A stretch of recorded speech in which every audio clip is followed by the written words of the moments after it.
کہ ارفعوا اصواتکم علینا بالصلاۃ طہارۃ و تزکیۃ لانفسکم، ہم پر اس طرح سے درود پڑھو کہ تمہاری خلقت سے نجاست جاتی رہے اور پاکیزگی آتی رہے۔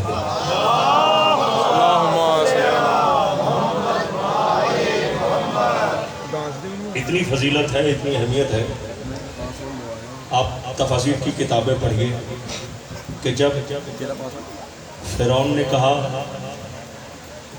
لوگوں کو اپنی فوج کو بھیجا کہ جہاں کوئی بچہ دیکھو تو اس کو قتل کر دو، یذبحون ابناءکم ویستحیون نساءکم، بیٹوں کو ذبح کر دینا، عورتوں کو، لڑکیوں کو، بچیوں کو چھوڑ دینا۔ تو اسی دوران حکم خدا آیا کہ اپنے بچوں کو لے جا کر کہیں دور پہاڑ میں چھوڑا، باقی خدا کے سپورٹ کر۔ تو یہ تفاسیر کی کتابوں میں لکھا ہے کہ ان عورتوں نے استغاثہ کیا کہ ہمارے بچے محفوظ کیسے رہیں، ہم اپنے بچوں کو غاروں میں چھوڑ کے آ رہے ہیں۔ وہ ایک الگ بات ہے کہ ان بچوں میں سامری بھی تھا۔ جی اور آپ کو ایک اور بات بتاؤں، یہ چلتے چلتے میں آپ کی خدمت میں یہ گزارشات پیش کر رہا ہوں، سامری کی پرورش جبریل نے کی ہے۔ سامری کو جبریل نے پالا، کہا بچوں کو چھوڑ آؤ پھر میں جانوں، کہا ہمیں کیسے پتا چلے گا، کہ کہا ایسا کرو 20 مرتبہ محمد و آل محمد پر صلوات پڑھ دو۔ اللہم صلی علی محمد و آل محمد کے لیے ابھی خطبے سے پہلے ایک فکرہ کہہ دیتا ہوں، جن کے درود میں اتنی طاقت ہو کہ وہ زندگی دے دیں، ان کے وجود میں کتنی طاقت ہوگی۔ صلوات پڑھ دیں مل کر محمد و اہل بیت اللہ۔ اللہم صلی علی محمد و آل محمد۔ اعوذ باللہ السمیع العلیم من الشیطان اللعین الرجیم، بسم اللہ الرحمن الرحیم، الحمد للہ الذی ہدانا لہذا وما كنا لنهتدي لولا ان هدانا الله، لقد جاءت رسل ربنا بالحق، والصلاة والسلام على النبي الأمي العربي القرشي المكي المدني الهاشمي، سیدنا و نبینا و شفیع ذنوبنا و طبیب قلوبنا و مولانا و مقتدانا ابی القاسم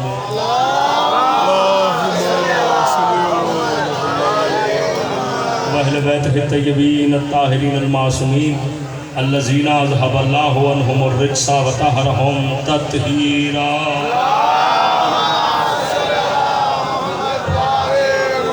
لعنت اللہ علی اعدائہم اجمعین من یومنا ھذا الی قیام یوم الدین، اما بعد فقد قال اللہ تبارک و تعالی فی القرآن المجید والفرقان الحمید، بسم اللہ الرحمن الرحیم، لقد انزلنا الیکم کتابا فیہ ذکرکم افلا تعقلون۔ صلوات پڑھ مل کر محمد و اہل بیت اللہ۔ اللہم صلی علی محمد و آل محمد۔ سورہ انبیاء کی آیت نمبر 10 ہے، ہمارا سرنامہ کلام ہے، موضوع سخن ہے متاع عقل اور منصب امامت پر، اور اس میں اللہ ارشاد فرما رہا ہے کہ ہم نے اس کتاب کو تم پر نازل کیا جس میں تمہارا ذکر ہے، کیا تمہیں عقل نہیں ہے؟ اس میں تمہارا ذکر ہے، کیا تمہیں ذرا سی بھی عقل نہیں ہے؟ اور دیکھیے واحد مذہب ہے، یہ دین عاقلوں کے لیے آیا ہے، یہ مذہب جاہلوں کے لیے نہیں آئے گا۔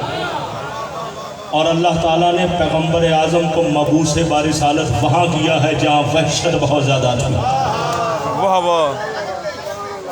عرب کا ایسا معاشرہ، جاہل معاشرہ، جہاں کسی کو عزت نہیں ملتی تھی، جہاں بیواؤں کو منحوس سمجھا جاتا تھا، عورتوں کو زندہ در پیٹ، بچیوں کو زندہ درگور کر دیا جاتا تھا، ایسے معاشرے میں پیغمبر اعظم صلی اللہ علیہ وسلم کو مبعوث برسالت کیا۔ اللہ نے اپنا کارخانہ قدرت کا بہترین شاہکار بھیجا، جاہلوں کو عاقل بنانے کے لیے، بے وقوفوں کو دین سکھانے کے لیے، سبحان اللہ۔ اور بعثت کے لیے قرآن میں فکرے بھی لکھے ہیں۔ بسم اللہ الرحمن الرحیم، هو الذی بعث فی الامیین رسولا منہم یتلو علیہم آیاتہ ویزکیہم ویعلمہم الکتاب والحکمہ، کہ ہم نے اس نبی کو بھیجا، کس کے لیے بھیجا؟ آیات کی تلاوت کرنے۔ اب آیات کی تلاوت کرنے کون آیا ہے؟ پیغمبر اعظم۔ آیات کی تلاوت کرنے، یتلو علیہم آیاتہ، آیات کی تلاوت کرنے، ویزکیہم، نفوس کا تزکیہ کرنے، اور کتاب الحکمہ، کتاب و حکمت کا علم دینے۔ پیغمبر اعظم کے مبعوث برسالت ہونے کے 3 پیغام اللہ نے قرآن میں بتائے۔ آیات کی تلاوت کرنا، نفوس کا تزکیہ کرنا۔ وہ ایک الگ بات ہے کہ لوگوں کے سمجھ میں نہیں آیا کہ یہ آیت کون سی ہے۔ یا ذرا بیدار ہو کر بیٹھیے بھائی، آیات وہ بھی ہیں جو قرآن کے حاشیے میں لکھی ہیں، آیات وہ بھی ہیں جن کا نزول ہوا ہے، ان کا آسمان سے نزول ہوا ہے۔ کہ جیسے جناب موسیٰ کو کہا گیا کہ ہم نے موسیٰ کو اپنی آیت بنا کر بھیجا، کہ تم جاؤ کس کی طرف؟ دیکھیے چلتے چلتے میں بات کر رہا ہوں کہ اللہ نے موسیٰ کے لیے آیت کا لفظ استعمال کیا۔ موسیٰ بے آیاتنا، ہم نے موسیٰ کو آیت بنا کر بھیجا، کس کی طرف؟ الی فرعون و حامان و قارون، حامان کی طرف، فرعون کی طرف، قارون کی طرف۔ ابھی بھی آپ بیدار نہیں ہوئے، ادھر میری طرف توجہ رکھیے۔ ہم نے موسیٰ کو آیت بنا کر بھیجا، کس کی طرف؟ حامان کی طرف، فرعون کی طرف، قارون کی طرف۔ یعنی کہ اللہ نے جناب موسیٰ کو بھیجا فرعون کی طرف، حامان کی طرف، قارون کی طرف۔ کیا یہ تینوں کی طرف آئے تھے نبی؟ نبی کوئی جناب موسیٰ کسی محلے کے نبی نہیں ہے، کسی گلی کے لیے نبی بن کر نہیں آئے، بلکہ پورے ایک قوم کے لیے نبی بن کر آئے تھے جناب موسیٰ۔ لیکن اللہ نے قرآن میں پوری قوم کا ذکر نہیں کیا، فرعون کا ذکر کیا، حامان کا ذکر کیا، قارون کا ذکر کیا۔ اللہ یہ بتانا چاہتا ہے کہ جاہل سبھی ہیں، مگر سب کی جہالت کا سبب یہ 3 ہے۔ جیسے پیغمبر اعظم مبعوث برسالت ہوئے، کعبے میں بھی بت رکھے ہوئے تھے، لات و منات و عزا، وہ بھی 3 ہی تھے۔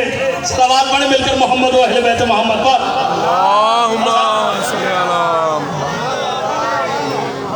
خدا حسین آپ کو سلامت رکھے۔ دیکھیے میں اپنے مضمون کو بھی ساتھ لے کے چل رہا ہوں اور آپ کی بڑی بھرپور توجہ چاہتا ہوں۔ خدا کی قسم پورا سال لگ جاتا ہے ایک مضمون کو تیار کرنے میں، اور اس کا موضوع تیار کرنے میں، اور اس کا موضوع دینے میں بڑی محنت درکار ہوتی ہے۔ اس لیے آپ کی بڑی توجہ چاہتا ہوں کہ میرا کوئی لفظ ضائع نہ ہو جائے۔ سامعین گرامی قدر، پیغمبر اعظم مبعوث برسالت ہوئے، آیات کی تلاوت کرنے، نفوس کا تزکیہ کرنے، کتاب و حکمت کا علم دینے۔ بھائی قرآن کے حاشیے میں لکھی ہوئی آیتیں ہی آیت نہیں ہیں۔ اللہ نے جن نبیوں کو نبی بنا کر بھیجا، جن معصوموں کو نبی بنا کر بھیجا، جن حجتوں کو امام بنا کر بھیجا، وہ بھی آیات ہیں، وہ بھی آیات ہیں۔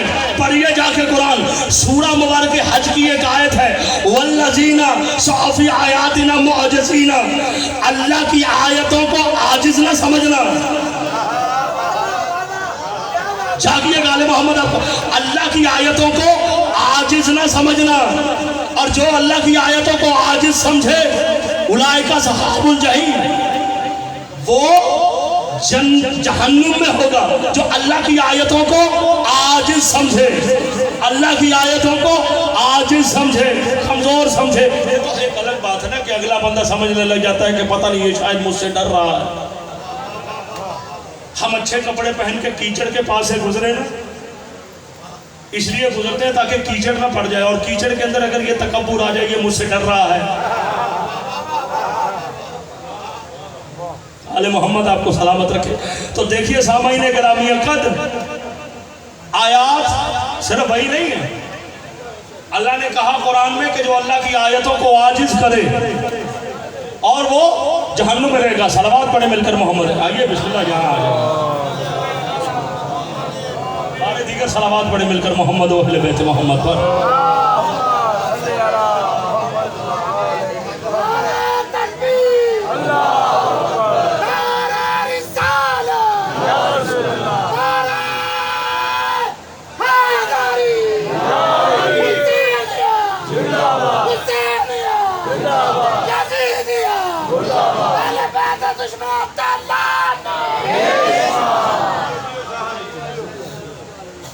آپ بس میرے ساتھ ساتھ بولتے آئیے کیونکہ آج تھوڑا سا وقت بھی قلت ہے اور میں چاہتا ہوں کہ زیادہ سے زیادہ معروضات جو ہیں وہ جلدی سے جلدی آپ کی خدمت میں نتیجے اڑیلتا چلا جاؤں. میں زیادہ طوالت نہ کروں. سامعین گرامی قدر دیکھیے اللہ کی آیتوں کو عاجز نہ سمجھنا. جنہوں نے آیات کو عاجز سمجھا انہوں نے منہ کی کھائی. جناب یوسف زندان میں ہیں.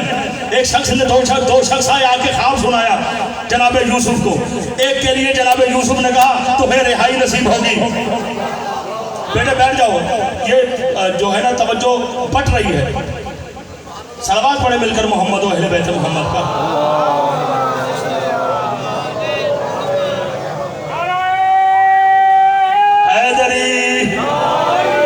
بھائی توجہ رکھیے گا. بھائی جناب یوسف علیہ السلام کو دو بندے آئے آ کے اپنا خواب سنایا کہ جناب یوسف کو خواب سنایا. ایک کے لیے جناب یوسف نے کہا تمہیں رہائی نصیب ہوگی. دوسرے کے لیے کہا تمہیں تار پر لٹکایا جائے گا, تمہیں پھانسی دی جائے گی. وہ آگے سے کہا لگانے لگا, آیت کا مذاق اڑانے لگا. آیت کو عاجز سمجھنے لگا نا, آیت کا مذاق اڑانے لگا, آیت کو عاجز سمجھنے لگا. کہنے لگا میں نے تو آپ کو جھوٹا خواب سنایا تھا, مجھے کیسے موت آ سکتی ہے. مگر جناب یوسف نے کہا, اللہ کی آیت نے کہا کہ تجھے موت آ کے رہے گی, تجھے پھانسی آ کے رہے گی. بھائی ہونا بھی چاہیے تھا. جو بھی اللہ کی آیت کو عاجز سمجھے اسے مر جانا چاہیے. چاہے یوسف کے سامنے کوئی جھوٹا خواب سنائے یا علی کے سامنے جھوٹا جنازہ لائے. واہ واہ واہ. آپ کو سلام ہے.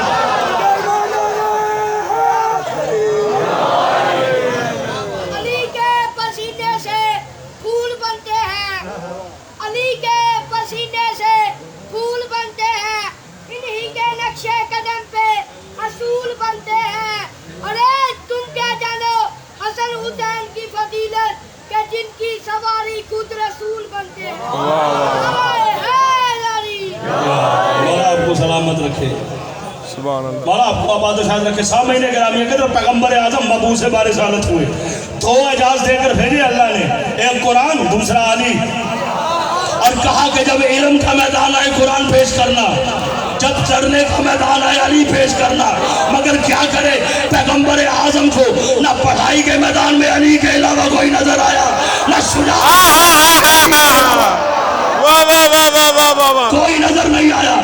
قرآن پڑھ کے دیکھیے, سورہ برات نازل ہوا, پیغمبر اعظم نے مسلمانوں کے بڑے جلیل القدر صحابی کو برات کی آیتیں دے کر بھیجا کہ پیغمبر اعظم پر جبریل کا نزول ہوا. اور جبریل نے اگر کہا یا رسول اللہ یہ مال غنیمت نہیں ہے, یہ مال غنیمت نہیں ہے جس کے ہاتھ سے چاہے تقسیم کرا دے, یہ قرآن ہے. کہا پھر اللہ کیا کہتا ہے؟ کہا اللہ کہتا ہے یا تو آپ خود جائے اور رجل من کا, یا وہ مرد جائے جو تجھ جیسا ہو, یا وہ مرد جائے جو تجھ جیسا ہو. اب جناب امیر المومنین کو پیغمبر اعظم نے بلوایا اور کہا کہ علی جاؤ اور ان سے برات کی صورت لو اور جا کے تبلیغ کرو. اور اپنی سواری دی, اپنا ناکا دیا. پیغمبر اعظم کے ناکا کی یہ خاصیت تھی, اس ناکے کے گلے میں ایک گھنٹی ہوتی تھی. جب وہ گھنٹی بجتی تھی لوگوں کو پتا چلتا تھا پیغمبر کی سواری آ رہی ہے. جاگیے گا. کہا علی میری سواری لے کر جاؤ. علی کو سواریوں کی کمی تھی, لیکن پیغمبر اعظم دیکھیے حجت جو ہوتی ہے اس کا کوئی عمل رائگاں نہیں ہوتا. ہماری نگاہیں مستقبل کو نہیں دیکھتی, حجت کی نگاہ قیامت تک دیکھتی ہے. پیغمبر جانتے تھے کہ میرے بعد کچھ ایسے ہوں گے جو اہل بیت کا مرتبہ نہ سمجھ پائیں گے، علی کا مقام نہ سمجھ پائیں گے۔ پیغمبر اعظم نے ابھی سے بتایا کہ یہ میرا ناکا ہے، علی تم اس پر بیٹھ جاؤ۔ کیا علی کے پاس ناکے کی کمی تھی؟ سواریوں کی کمی تھی؟ مگر پیغمبر نے اپنا ناکا دیا، کہا میرے ناکے پر علی کے علاوہ کوئی نہیں بیٹھ سکتا۔ تو جب میری زندگی میں میرے ناکے پر علی کے علاوہ کوئی نہیں آ سکتا، میرے بعد میری مسند پر علی کے علاوہ کیسے کوئی آ جائے گا؟ واہ واہ واہ واہ واہ، علی کے علاوہ کیسے کوئی آ جائے گا؟ آل محمد آپ کو سلامت رکھے۔ بھائی کہا علی جاؤ ناکے پر بیٹھ جاؤ، اب بس مجھے سنتے چلے آئے اور انشاءاللہ آپ سے نعرے میں لوں گا، جب نعرے کا وقت آئے گا میں آپ سے لوں گا۔ بھائی جیسے ناکے پر بیٹھے، ناکا چلا، اب وہ آگے تھے، آیات لے کر جا رہے تھے، جیسے گھنٹی کی آواز سنی تو ذہن میں آیا کہیں نبی آ رہے ہیں۔ ارے کسی کو رات کا یاد ہے، شب ہجرت یاد ہے، کسی کو بستر پر سویا تو نبی یاد آیا، کسی کو گھنٹی بجی تو علی نبی یاد آیا۔ بھائی گھنٹی بج رہی تھی نا، گلے میں ناکا تھا، پیچھے مڑ کر دیکھا تو خود علی تھا۔ بھائی سورہ بارات میں ایسی کیا خاصیت تھی؟ کسی اور کو بھی بھیجا جا سکتا تھا، لیکن علی ہی کو کیوں بھیجا؟ بھائی بارات کی سورہ بارات میں ایک خاص بات تھی مجاہد بھائی اور آخری بندے تک جو بھی صاحب علم ماشاءاللہ پڑھے لکھے حضرات مجلس کے معیار کو سمجھنے والے لوگ موجود ہیں۔ بھائی بارات کی صورت میں، سورہ بارات میں مشرکوں کو منع کیا گیا تھا کہ خانہ کعبہ کے پاس نہ آئے۔ یہ کعبہ طیب ہے، کعبہ طاہر ہے، طاہرہ بیتی، مشرک کعبے کے پاس نہ آئے۔ مشرک ہے نجس، میں نے کل ہی اپنے آپ کی خدمت میں عرض کیا تھا، المشرکون نجس، مشرک نجس ہے، یہ کعبے کے پاس نہ آئے، کعبے کے پاس نہ آئے۔ میں کہتا ہوں پروردگار آنے دے، شاید آتے آتے سدھر جائے، آواز قدرت آئی۔ میں پاکیزہ مقامات کا قانون بتا رہا ہوں، یہاں آتے آتے نہ سدھرنا، سدھر کے آنا۔ آل محمد آپ کو سدھرنے نہ آنا، سدھر کے آنا۔ کہا جاؤ علی تم جا کے پیغام دو۔ اس لیے علی کو اس لیے بھیجا، بڑی توجہ رکھیے گا، دیکھیے یہ حکمت پیغمبر اعظم مصطفیٰ ہے، یہ ہے سیرت رسول کی۔ میں اب آپ کی بڑی توجہ چاہتا ہوں، پیغمبر اعظم نے علی کو بھیجا، کیوں بھیجا؟ کسی اور کو بھی تو بھیجا جا سکتا تھا نا، مگر علی کو بھیجا، آیات دے کر بھیجا، آیات کی تلاوت تم کرو جا کے، اس لیے کہ مشرکوں کو کعبے میں آنے سے منع کیا گیا۔ بڑے حاجی بھی بیٹھے ہوئے ہیں، سورہ بارات کی وہ آیتیں آج بھی کعبے کے دیوار سے آویزاں ہیں، وہ آیات سورہ بارات کی لکھی ہوئی ہیں، سورہ توبہ کی آیتیں آج بھی خانہ کعبہ کے دروازے پہ لکھی ہوئی ہیں۔ مشرکوں کو منع کیا گیا کہ خانہ کعبہ کے پاس نہ آنا، علی کو بھیجا گیا۔ کیوں بھیجا گیا؟ بھائی میں یہاں مجلس پڑھنے آیا ہوں، میاں محمود صاحب ہماری بڑی خدمت کر رہے ہیں، مولانا کی توفیق میں اضافہ فرمائے۔ محمود صاحب کے گھر بیٹھا ہوا، میں ایک بندے سے کہوں کہ تم یہاں نہ آؤ، تم نکلو یہاں سے، تو وہ کہے قبلہ صاحب آپ مجلس سے پڑھنے آئے یا ہمیں یہاں سے بھگانے آئے؟ آپ مجلس پڑھنے ضرور آئے ہیں، صاحب مکرم ہیں ہمارے لیے، مگر آپ کو یہ اختیار نہیں ہے کہ آپ ان کے گھر سے ہمیں نکالیں۔ توجہ رکھیے گا، جن کی سمجھ میں آ گیا دونوں ہاتھوں سے سلام، جن کی سمجھ میں نہیں آیا میں لے کے چلتا ہوں۔ بھائی میں انہیں منع کروں کہ یہاں نہ آؤ تو وہ کہیں گے آپ مجلس پڑھنے آئے ہیں، ہمیں منع نہ کیجیے، آپ کے پاس کہاں سے اختیار آیا کہ آپ اس گھر سے ہمیں منع کر دیں آنے سے؟ مگر آپ نے اسی وقت ایک لمحے ایک چھوٹا سا بچہ آیا جو اتنا سمجھدار بھی نہیں تھا، اتنا عاقل بھی نہیں تھا، وہ آ کے کہتا ہے خبردار آپ گھر میں نہ آئیے گا۔ اب وہ بندے میری بات نہیں سنیں گے، اس کی بات پہ عمل کریں گے، اس لیے کہ وہ بچہ گھر کا تھا۔ پہلے سے صورت اس لیے واپس لی کہ وہ باہر چکر لگانے والا تھا، کعبے میں آنے والا نہ تھا۔ وہ کعبے میں آنے والا نہ تھا، کعبے میں چکر لگانے والا تھا۔ صلوات پڑھیں مل کر محمد و اہل بیت،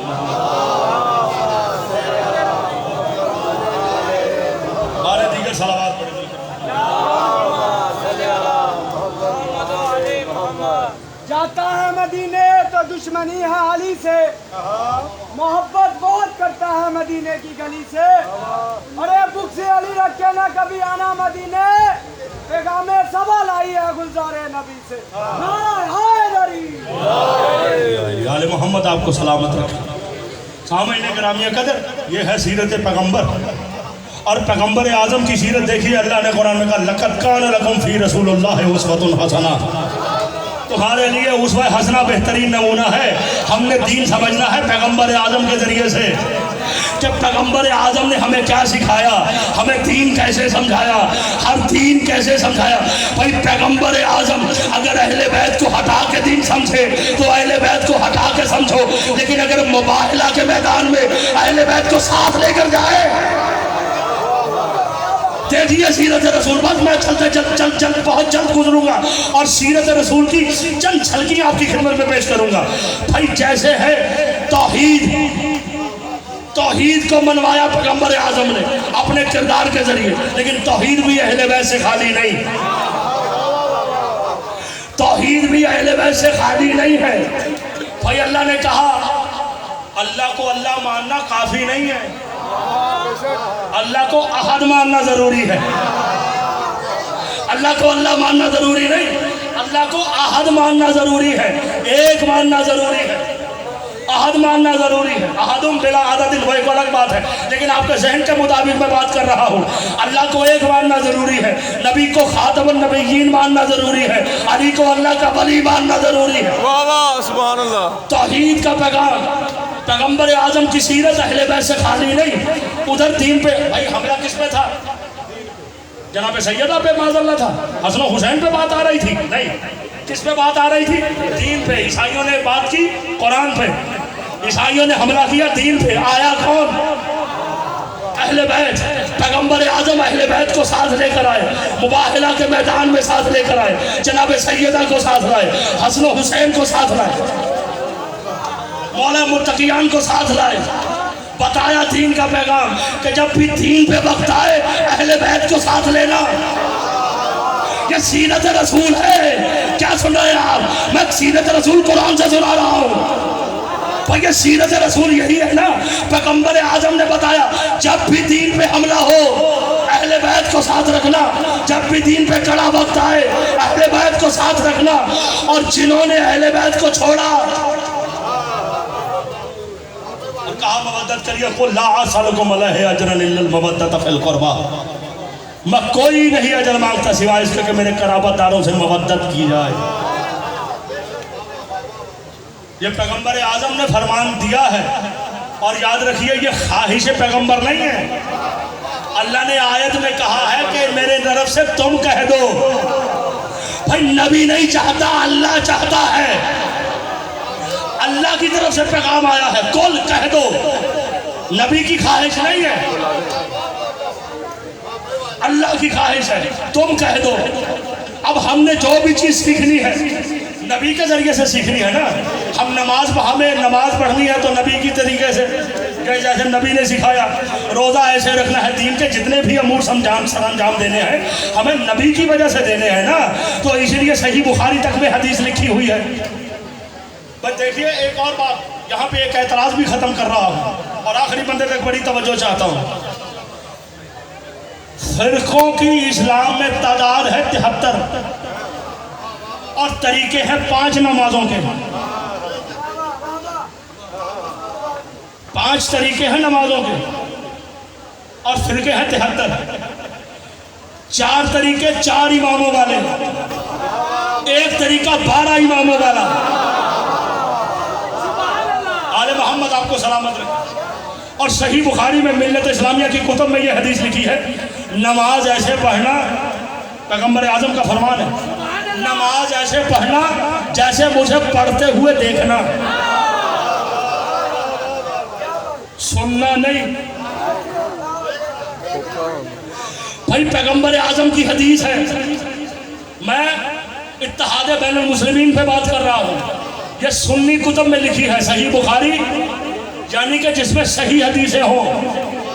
ملت اسلامیہ کی بڑی معتبر ترین کتاب ہے، باب الصلاۃ میں یہ حدیث موجود ہے۔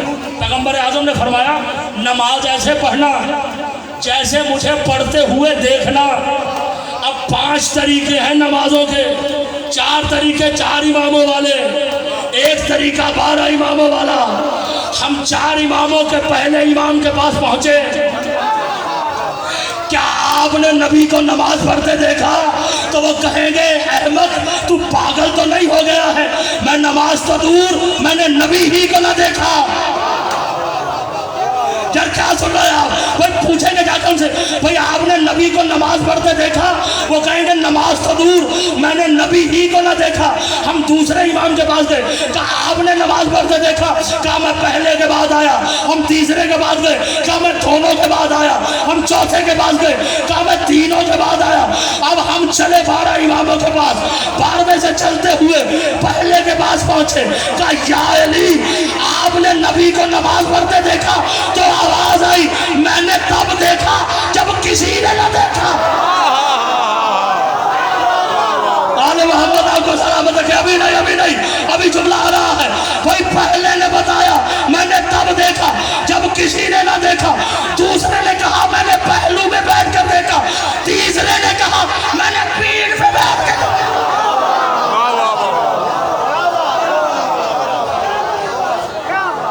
اور الحمدللہ میں بوانگ دہل آج کے جشن کی 5ویں مجلس سے میں اعلان کر رہا ہوں، میں اپنے پورے کلیجے کی طاقت سے اللہ عرفان حیدر ہاشمی اپنے پورے لہجے کی کھنکرت سے یہ جملہ دینے لگا ہے، خدا کی قسم ہمارا وہی طریقہ ہے نماز کا جو ہمارے علماء حق کا ہے، علماء حق کا وہی طریقہ نماز ہے جو ہمارے جو ہمارے نواب اربا کا ہے، نواب اربا کا وہی طریقہ نماز ہے جو 12ویں کا ہے، 12ویں کا وہی طریقہ نماز ہے جو 11ویں کا ہے، 11ویں کا وہی طریقہ نماز ہے جو 10ویں کا ہے، اور 10ویں کا وہی طریقہ نماز ہے جو 9ویں کا ہے، 9ویں کا وہی طریقہ نماز ہے جو 8ویں کا ہے، 8ویں کا وہی طریقہ نماز جو 7ویں کا ہے، 7ویں کا وہی طریقہ نماز جو 6ویں کا ہے، 6ویں کا وہی طریقہ نماز جو 5ویں کا ہے، 5ویں کا وہی طریقہ نماز جو 4تھے کا ہے، 4تھے کا وہی طریقہ نماز جو 3رے کا ہے، 3رے کا وہی طریقہ نماز جو 2رے کا ہے، 2رے کا وہی طریقہ نماز جو پہلے کا ہے، اور پہلے کا وہ طریقہ نماز ہے کہ پیغمبر اعظم تھے جانے کے بعد جب علی نے مسجد میں نماز پڑھائی تو صحیح بخاری میں یہ فکرے لکھے، مجمع نے چلا کر کہا یہ تو وہی نماز ہے جو رسول اللہ پڑھایا کرتا۔